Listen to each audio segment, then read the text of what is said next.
จัน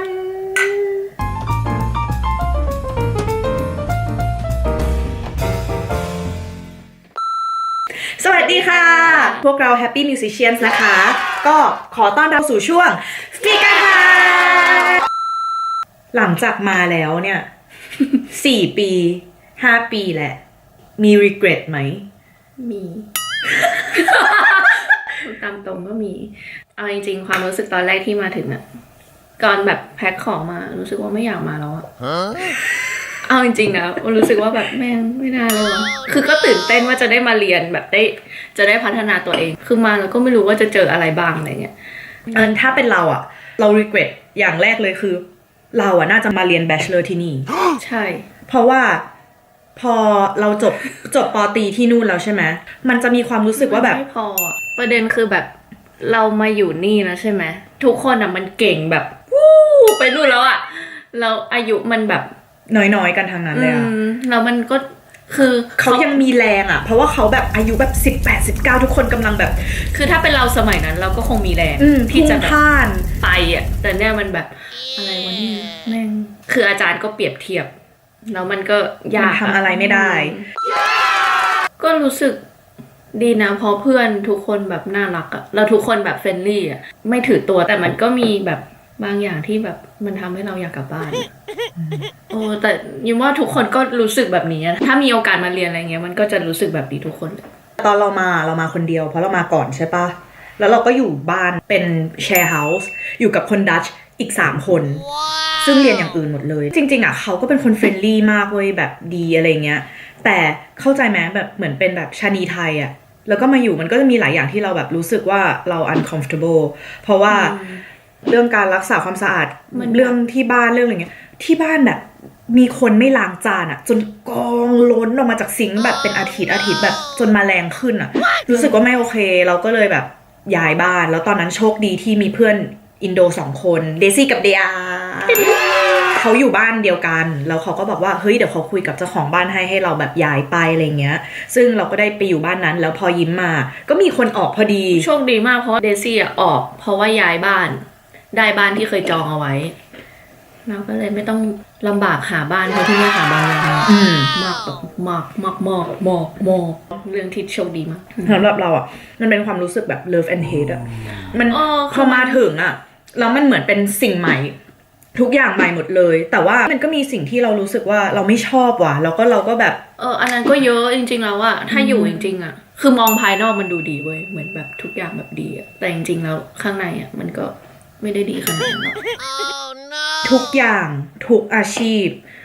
ทุกการเรียนยากหมดเรียนดนตรีอ่ะมันไม่เหมือนกับเรียนอย่างอื่นตรงที่ว่าเราหยุดไม่ได้แล้วทุกครั้งอ่ะที่เราแสดงอ่ะมันเป็นการนับจากศูนย์ต่อให้คุณเก่งแค่ไหนก็ตามคุณก็ต้องเริ่มครีเอทจากศูนย์อันเนี้ยคือสิ่งที่ยากคนแบบถึงเนื้อถึงตัว คือครั้งแรกมาออดิชั่นใช่ไหมออดิชั่นเสร็จก็ไปกินข้าวจำได้ไหมที่ไปกินข้าวกับอัลโด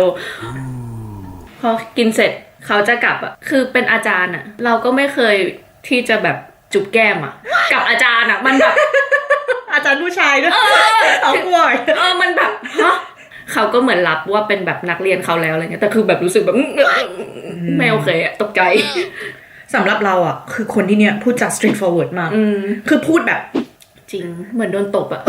แบบโดยเฉพาะเรื่องของการทำงานแต่ว่าเขาอะไม่มีอะไร personal คือทุกอย่างอะเป็นเรื่องงานแต่ว่าด้วยความที่เราเป็นคนไทยเราได้เรียนมาแบบไทยๆทุกคนก็ ใช่ไหมมันจะมีความใช่เหมือนแบบค่อยๆคิดค่อยๆพูดออกมาให้เราไม่รู้สึกเจ็บใช่เหมือนอาจารย์ที่ไทยอะเราก็ต้องเคารพเขามากๆเลยนะเพราะว่าทุกคนอะมีความเห็นอกเห็นใจเราเขาเรียกว่าถนอมน้ำใจเราใช่แต่ว่าแบบเนี้ยถ้าชินอะมันดีกว่าข้อดีตอนนี้คืออะไรรู้ไหมเวลาคนเป็นแบบเนี้ยจะรู้สึกว่าพูดเลย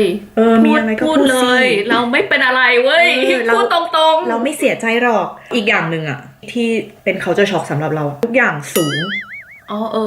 ห้องน้ำขย่งอะบอกก่อนจะนั่งบนโถส้วมอะต้องขย่งอย่างเงี้ยจำได้ว่าซัมเมอร์แรกกลับบ้านอะกลับไปที่ไรเขาแบบตกใจส้วมเตี้ยไปหน่อยคือเหมือนแบบ ทุกคนเท่าเทียมกันจริงๆอะแม้ว่ากับอาจารย์อะคือเหมือนเขาคิดว่าเราเป็นเพื่อนร่วมงานเขาอะทุกอย่างมันแบบเท่ากันอะ มันไม่มี seniority มันไม่มีว่าแบบอาจจะเป็น culture ของ western ด้วยที่แบบทุกคนเป็นคนกับคน human กับ ทุกคน human เท่ากัน อาจารย์ก็ทีตเราเหมือนเป็นอีกคนหนึ่งที่ไม่ได้เป็นนักเรียนเขาอะปกติเราก็จะเรียกเหมือนเรียกคุณครูอะไรอย่างงี้ใช่ไหมแต่ที่เนี้ยเรียกชื่อเหมือนเรียกเพื่อนอะเฮ้ยอย่างเงี้ย พอแบบมาถึงบอกอ่ะเรียกชื่อเลยชื่อยูก็ไม่ได้เรียกง่าย ในห้องเรียนทุกคนก็เหมือนแบบกล้าพูดกล้าถามกล้าเถียงกล้าแสดงความคิดเห็นแบบจนตกใจ จริงๆ ทุกคนอ่ะจะอยากมีสิทธิ์มีเสียงคือแย่งกันเพื่อที่จะพูดอ่ะขอให้ได้พูดอ่ะ เพราะว่าจริงๆไม่ต้องพูดก็ไม่เป็นไร เราก็จะกลายเป็นคนที่แบบอ่ะ อยู่ เงียบหน่อย แล้วคนก็จะมาถามเราเองว่าเราคิดยังไงอะไรเงี้ย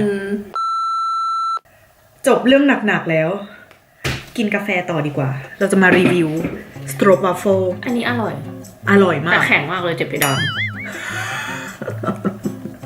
ถ้ามันนิ่มหน่อยก็คงดี ถ้ามีอะไรอยากรู้เกี่ยวกับเรื่องการเรียนที่นี่หรือว่าการอยู่หรือว่าอะไรก็ตามทิ้งไว้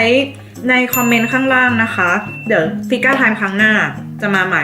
แต่เราจริงๆมีแผนไว้แล้วแหละว่าฟิกเกอร์ไทม์ครั้งหน้าจะมาคุยเรื่องอะไร ก็ฝากติดตามกันด้วยนะ วันนี้เราสองคนขอลาไปก่อนนะคะ สวัสดีค่ะ บ๊ายบาย